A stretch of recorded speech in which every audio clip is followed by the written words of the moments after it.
Bugun siz bilan betonning mustahkamligi, uning markalari va klasslari to'g'risida gaplashamiz. Hozirgacha ko'pchilik o'sha eski marka o'lchov birligini ishlatadi. Marka deb betonning siqilishga bo'lgan mustahkamlikdagi uning 1 cm² yuzasiga tushgan kilogramm kuchiga aytiladi.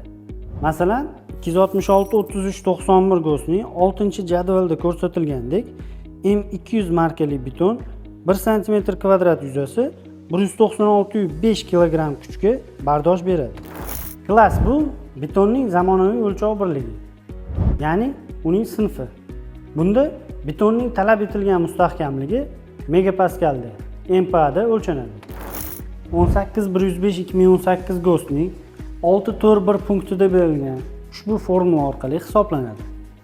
B15 klassidagi betonimizning talab etilgan mustahkamligini hisoblashda shu GOS'ning A ilovasidan K'ti 1.28 olinadi. B normativni 1.28 koeffitsiyentga ko'paytirganimizda 19.2 megapaskal. Demak, B15 klassidagi betonimiz 19.2 megapaskal bosim kuchga bardosh berishi kerak. Xuddi shunday B20 klassidagi betonimiz ham hisoblangan.